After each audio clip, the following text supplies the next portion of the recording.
This is VVV Shaft, and this is my IPL5 qualifier submission. I ran across the thread on Reddit, picked a replay. I've elected to go with the Leenock vs. Parting Game 3. Pretty excited about watching this game, actually. A little bit about me. I'm part of VVV. I run 2 shows a week as well as some live events. I've got a little experience in all of the above. You can check out all my work at the addresses listed on the screen right now. But other than that, not really much to know about me. I'm Shaft. Hi. Anyways, we will be looking at Parting versus Leenock, Game 3, as I mentioned just a second ago. So without further ado, we'll go ahead and get this unpaused. Should not be times 8. Alright, so here on the bottom left-hand side of Daybreak, we have in the red Protoss Trunks, Startail Parting. Now, he is playing as Startail Legend on that account, but this is Parting, confirmed and for a fact. Versus his opponent on the top right-hand side of the Daybreak, FXO's very own Leenock. Now, Leenock, one of the youngest players in the GSL, he's kind of known for doing a lot of crazy builds, including like 7-pull in a macro game, and basically you don't know what to expect from this guy. He is electing right now to lay down a spawning pool, looking right now like a gasless 3-base. Pretty common Zerg strategy right now, made famous, by players like Stefano. And Startail Legend just going with Nexus first, really cool. He's Parting is actually known as the Glasses Toss. I really love that name. I use it a lot in cast. So if I just drop the term Glasses Toss, I am talking about Parting. Parting is well known for being a PvT expert. Pretty interested to see what he chooses to go for, if he's going to do something super standard or something crazy, because I mean PvZ is a lot different than PvT, but you never know. Leenock is kind of, he's a really good player, but he's kind of had an up and down history in Korea. But ever since MLG Providence, he's been having critical success everywhere in Korea and outside of it. We've now got a probe moving across the map for Parting. This is mostly just to check on this hatchery, see when the timing on this third. Actually, this is a really early third, 4 minutes. Usually you see this around 5:30 at the latest. So 4 minutes, way early. Maybe even, he's cut some drones to get that. He's 3 drones behind his opponent. His opponent laying down a cyber core, going ahead and getting ready for the mid game. Legend could be going for some kind of 2-base timing attack, 2-base all in. It really depends on exactly what he's going to try. There's no critical signs here just yet, as Leenock's Overlord is here to see. Just got the 2 gases, no super gas, so maybe not double Stargate or something like that. And Leenock just happily droning away. He did get a really early gas, though. This gas is usually taking around 6 minutes in concert with this gas, so that's way early. But I don't know if that points to anything. I've seen a couple of players do banelings off this. Believe it was Type Gaming's Phoenix I saw do a build like this, and I don't know. Banelings are not PvP, so I'm probably just theory crafting here. Anyways, okay, still 3 drone lead for a probe, or 3 probe lead for a Protoss player, or our Zerg players 3 drones behind, however you'd like to phrase it. Pretty good map presence for Leenock, though he could definitely take this tower. He's got Overlords spread out.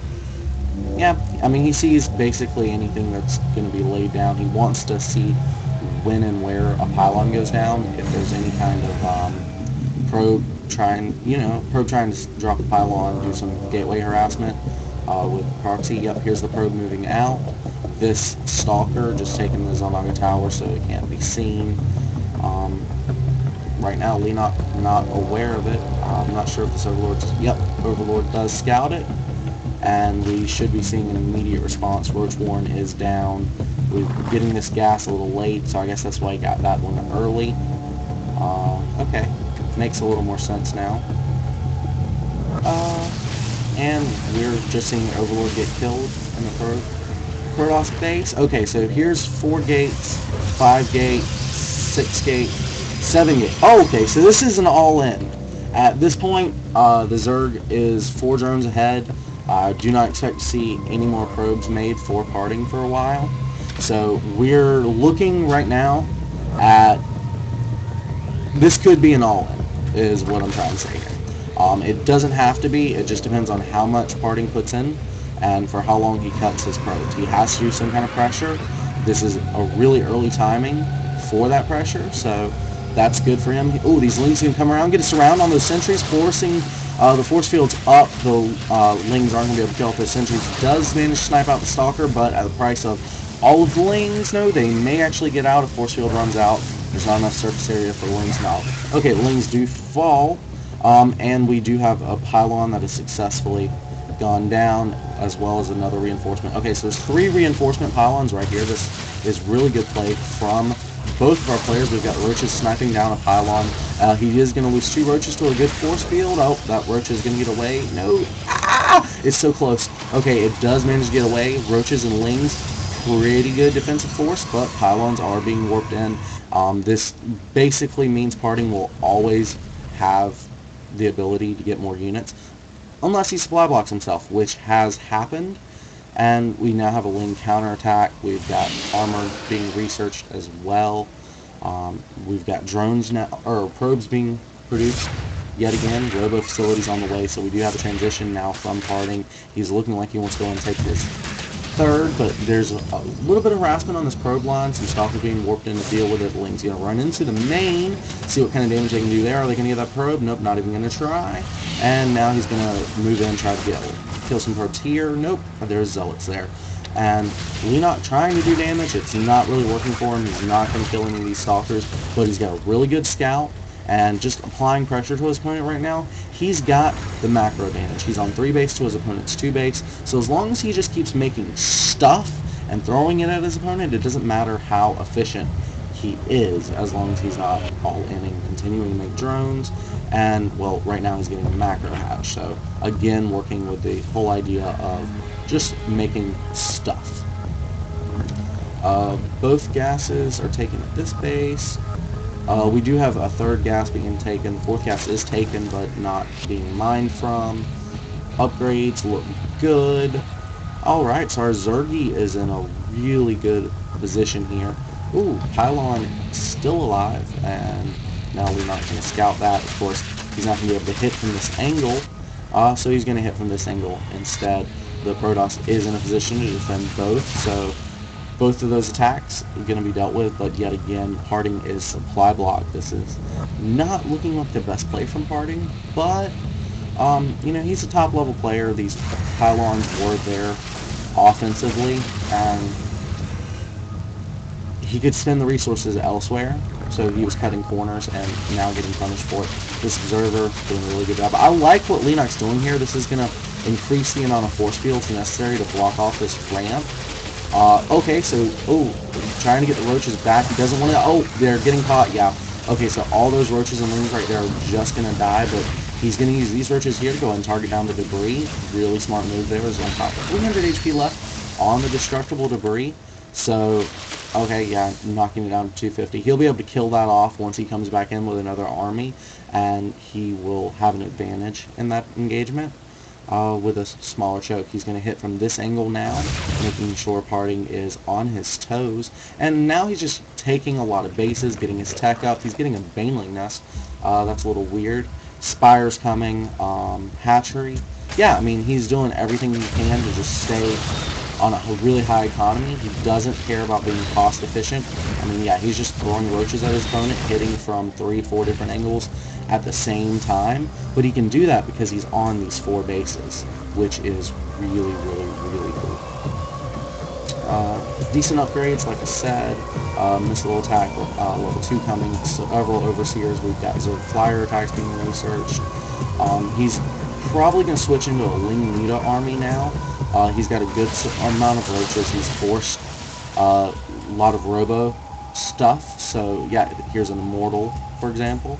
So Mutalisk Spire Attack, that's a really good response. It's also going to allow him to get upgrades ready for Brood Lords. Yeah, I mean, really good play from both players. So Leenock is 40 supply ahead. He's way outclassing his opponent with a 17-turn lead. The all-in Parting did, and not being able to really establish this third until the 12-minute mark really sets him behind, and that's why you see Leenock getting this 40 supply lead. This is not going to be the best engagement for Leenock. Again, he's just got stuff. It's not really good stuff, it's just a lot of stuff. That's why I'm referring to it as stuff as rather than a particular composition. The Mutalisks are the most valuable thing he's got here. If he just wants to get this number up and continue harassing his opponent on as many fronts as possible, this splits the Protoss army up. Protoss armies are not very good when they're split up. You require your sentries to defend your Stalker Immortal force, and if you split that up, well, that's less force fields and a lot more places you get a force field at once. Protoss armies are death balls. They stay together. And Leenock, of course, showing his understanding of the matchup and hitting as offensively, as mobilely as possible. Here we go, taking down this forge so he can run right into the main. This is going to split Parting up, just as we were talking about here. He's going to... Okay, so he's just bypassing the army, trying to ignore it right now. We've got Mutalisk staying in safety, targeting down tech. There goes the Templar Archive. Here come Mutalisk trying to kill off probes, but the Stalkers were already in position to deal with it. The rest of his army, mostly Sentry, Immortal, dealing with the Roaches. Several sentries did die there. We've still got Mutalisk harassment going on here at the third. Again, this is all about splitting the Protoss up. The Protoss is having a really hard time with this mobile army, and Daybreak makes it even harder to get good blinks from the best enemies. So, again, Leenock just showing his dominance in this matchup. The supply has evened out, but remember, Leenock was at max. He's just trying to clear supply and make more stuff. He's got several bases now mining. This fourth doesn't have any minerals, but he only cares about the gas anyway. If he's smart, he'll go and take this base. This is just amazing stuff here from Leenock. Morphing Banelings in front of the Observer. I'm not sure what that's about. Did he get an Baneling speed? I'm not sure. Yes, he's got Baneling speed. So, okay, this is crazy. I'm not sure what I'm seeing here. There's no upgrades for melee. Well, it's 3/4 of the way done. Infestation Pit's on the way, so he's probably looking at Hive Tech. Maybe this Baneling composition is just adding another layer of pressure while he can get up to... Okay, so it's just a method for him to skip the Infestors, I think. He'll probably not go with the Infestors, because, getting the Hive now. Okay, I like this. This is more offensive than Infestors, not forcing him to go quite as defensive just yet until the Brood Lords do get out. So this is nice. He's getting the Infestor upgrade, so he can switch when it's necessary. He's got a huge number of Mutalisks here. It's going to pick off these Stalkers willy-nilly. He's just... Okay, more Stalkers coming in. He's going to move the Mutalisks back. He lost quite a bit there for just a few Stalker kills. Not the best engagement. But again, Leenock is not worried about cost efficiency. He's way ahead on bases and just taking more. Okay, so yeah, Mutalisks losing a lot of them. That's actually almost suicidal there. But he's still up on supply because he can just, remax so quickly. When having this many bases, this many hatcheries, it definitely constitutes powering and increasing your production as well as increasing your economy, which is a great thing about being a Zerg player. Protoss, again, just being split up, hitting on too many fronts. He's now got cannons in most of his bases and a High Templar or two. The two High Templar is really what's going to make him safe against Mutalisks while he moves these Stalkers across the map. He's got High Templar again in every base except this one, but this is where he's kind of camping his army so he can move here or move here, so they're not necessary. really good positioning for both players. These Banelings, again, just they're not doing much, but they're scaring his opponent, so that's good. If he doesn't hit perfect force fields and keep these Stalkers outside of a clump, this Baneling force will wreck shit. I mean, it's a really good composition Leenock's going for, and again, he's just going for the Broodlords and getting the Broodlord upgrades. Do these Mutalisks have... Yeah, they actually have upgrades as well. Ooh, not quite getting the Nexus. This is not a good situation. If you're going to sacrifice your army like Leenock just did, you want to make sure you kill off the Nexus. Little bit sloppy there. Hopefully he'll kill it off before shields get back, otherwise he's going to have to sacrifice yet another army. We do see Parting now taking 4th base. This is 22 minutes into the game, and Leenock's already established a 5th base where he's getting gas, and that's what he cares about. So, yeah, we've got Leenock again hitting from multiple angles. That was actually more defensive, Parting hit him, but just having to respond to all the map presence of Leenock is putting Parting in a dangerous situation. We've got 10 Broodlords morphing with level 2 melee attacks being researched. This is going to make the Broodlings that spawn from the Broodlords absolutely insane. I'd say the only thing he has to worry about right now is some kind of air play, but he's got a few risks on the map. He's got the ability to kill off those, and we've seen no predisposition towards Stargates so far. Eventually he can expect a mothership, but right now sticking with his Roachling Baneling force is relatively a good idea. He's also using these queens to follow the Broodlords. They have similar movement speeds. That's going to allow him to do a lot more healing on these Broodlords and keep them alive a lot longer against these Stalkers. Once the majority of the Stalkers are dead, I mean, the Broods can clean up the rest. This is a very dangerous situation for Parting. Parting's going to have to engage this just perfectly. He's got really nice storms here. That's got the Broodlords down to about 3/4, maybe even half HP, but again with the transfuse, and that's exactly Leenock's situation. Of course, Startail Parting taking a note out of Leenock's book and just refusing to engage the army. Going ahead, sniping off bases. If you're engaging in the natural, running right into the main, this is... Oh, that was brutal. Those Banelings are ripping those Stalkers to shreds. That is some awesome stuff by Leenock. There's really almost no way he can lose this game. He's had an economy lead for like 15 minutes now. Stalkers, I mean, the Stalkers are tearing up these drones, but this base is almost mined out anyway, and he hasn't touched the gas, and again, that's what's important. Observer here on this base, yeah, he's just going to move some drones down there. There's engagement here. Broodlord still slowly inching towards Parting's bases. Now Leenock's 60 supply ahead, and, well, there's a mothership going to be in production really soon. That fleet beacon going to allow that to be built. At the time, he's just trying to buy time with these Stalkers, blinking everywhere, trying not to lose too many to the Roach unit force of his opponent, but Blink can only do so much. Broodlord's moving over another hole in the map, just trying to get where Stalkers can't get underneath them quite as easily. Ooh, that's a large force of Stalkers. Stalkers are going to go ahead and target off the Infestors. Queens, these Roach Bling going to come in here and do some more damage than Stalkers. Stalkers focusing down the more important units than running away from the Roaches. Nice control there, and decision-making, actually, from Parting. This base, however, is not long for this world, and falls. These probes also going to die. Immortals also going to die. Just this small force of Stalkers is what's left for Parting. He's going to engage the Spine Crawlers. Oh, okay, he's just going to run around, engage the Nurdles. Not good positioning for the Spine Crawlers, but I guess he probably could defend with his own units as long as he forced the right angles. Not really the case in this situation, a little bit out of position. Of course, this hatchery also being killed off. There were some mining drones here, some guys mining gas. We've got Reserve now 5 drones behind, but still, I think he'll be alright. This base is going to fall for Parting.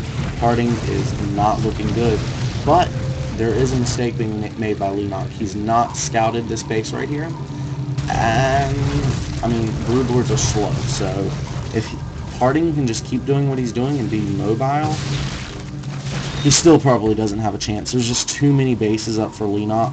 All Leenock has to do is send these Broodlords down, a scouting wing to every base, which is wise anyway. Drones need to be sent to every base, throw up hatcheries, throw up gas, throw up whatever he can. No, instead he's choosing to mine right now. He's probably going to send them right into the Stalker Force. Oh, that's not going to be good. Okay, Stalker's just choosing to engage the... Okay, Spine Crawlers, drones now on the offensive. We've got Infestor getting all its mana feedback. Okay, great. Alright, so here's the Broodlord Infestor doing alright there, but the Roachling Force is off the map. So we've got nothing but immobile units here for Leenock. This is not looking good. He doesn't have the supply to make anything particularly mobile. He can't defend this just because he's so slow.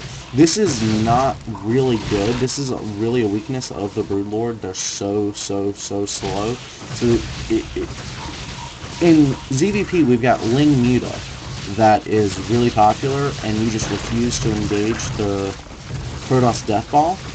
Well, this is the exact opposite of that. This is a Broodlord Death Ball that Blink Stalkers are refusing to engage. So it's the opposite, the inverse, but it's the exact same thing. Still, this almost looks unwinnable for Parting. There's a lot of drones here. He can use these drones to target down pylons. The cannons here are a problem. There's a Dark Shrine as well, but he's still got a lot of these Broodlords. The mothership has been killed off. No, has not been killed off. That is a game changer, actually. Okay, so this is gonna come down to one last clash of armies, this tier 3 comp, and who can probably get the better position, who can engage better. But right now, players are just choosing to kill off bases so that whenever the battle does take place, it's gonna be the end of the battle. Pretty wise by both players. We will see who comes out on top. Kind of waiting with bated breath. Base races are intense, especially when you're playing with them. You get this gut feeling, and it's just like, ah! It's hard to explain.